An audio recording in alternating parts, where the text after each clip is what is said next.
राधे राधे। ऐसा क्यों होता है, जिन्होंने हमारे साथ गलत करा है हम हमेशा उनके बारे में सोचते रहते हैं? ऐसा होता क्यों है? ऐसा ही तो हुआ था उन दोनों के साथ। उन दोनों के साथ किन के साथ? आज मैं सुनाती हूँ एक कहानी। एक कहानी दो इंसानों की, जिसमें एक है राजा सुर्थ। राजा सुर्थ के राज्य ने उनके साथ ही षड्यंत्र करा और उनको उनके ही राज्य से निकाल दिया। दूसरे हैं व्यापारी समाधि। समाधि के परिवार वालों ने उनके साथ गलत करा, उनकी सारी संपत्ति हड़प ली और उनको घर से ही बेदखल कर दिया। दोनों भटकते भटकते एक जंगल में आ गए और दोनों एक दूसरे से मिले, अपने दुखों को एक दूसरे को बताया। वहां पर भटकते भटकते उनको एक आश्रम मिला, जो आश्रम था ऋषि मेधस का। ऋषि मेधस के पास पहुंचे और अपने दुखों के बारे में बताया और बताया कि जिन्होंने हमें दुखी करा है ये मन उनको ही क्यों अपनाता है, उन्हीं के बारे में सोचता क्यों है। ऋषि मेधस ने कहा, आप दोनों समझदार हो पर सिर्फ अपनी भावनाओं में उलझे हुए हो, और ये भावना कोई और नहीं, ये महामाया है। Great illusion. ग्रेट इल्यूजन, शक्ति के स्वरूप। इनसे तो कोई ज्ञानी तक नहीं बच पाया, तो तुम कौन होते हो बचने वाले? उन्होंने शक्ति के स्वरूपों के बारे में, असुरों के बारे में और हुए युद्धों के बारे में बताया, जिसमें शक्ति के स्वरूपों में आती हैं 3 शक्तियां। बदलाव की शुरुआत करी थी महाकाली ने। ज्ञान की अगर हम बात करें तो हम बात करते हैं माँ सरस्वती की। समृद्धि की बात करें तो हम बात करते हैं माँ लक्ष्मी की। यही तो है 3 शक्ति के स्वरूप, यही तो है महामाया। बात करते हैं असुरों की।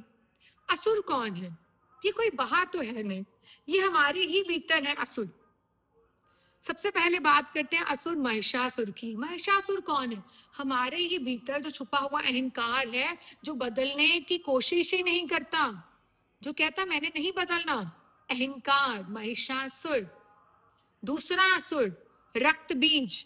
रक्त बीज हमारी ओवर थिंकिंग है, जो आए हुए एक दुख को सोच सोच कर उसको 10 नए दुखों में कन्वर्ट कर देती है। यही तो है असुर।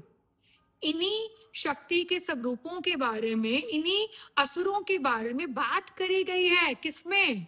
दुर्गा सप्तशती में, जिसमें टोटल है 700 श्लोक। और ऋषि मार्कंडे ने दुर्गा सप्तशती, जिसको हम दुर्गा स्तुति भी कहते हैं, वो लिखी है 700 श्लोकों में। अब ये 700 श्लोक बन गए सप्तशती। ये बताते क्या है? यही महामाया, ग्रेट इल्यूजन। इन्हीं असुरों के साथ फाइट करते हैं, असुरों के साथ फाइट करते हैं और जीतते भी हैं। अब ऋषि मेधस ने सारा का सारा ज्ञान दे दिया था राजा सुर्थ को और समाधि को, और ज्ञान लेते ही राजा सुर्थ और समाधि तपस्या में चले गए। तपस्या करते उन्होंने कई वर्ष गुजार दिए और शक्ति स्वयं प्रकट होकर उनको बोला कि आप वरदान मांगो कोई। राजा सुर्थ ने कहा, मुझे तो वही राज्य चाहिए और इसी जन्म में ही वही वैभव चाहिए।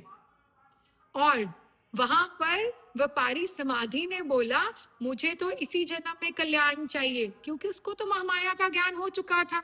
उसने बोला, मुझे तो इसी जन्म में ही ज्ञान चाहिए।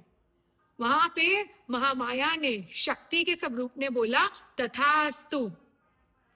दुर्गा सप्तशती का पाठ नवरात्र में पढ़ना बहुत जरूरी है।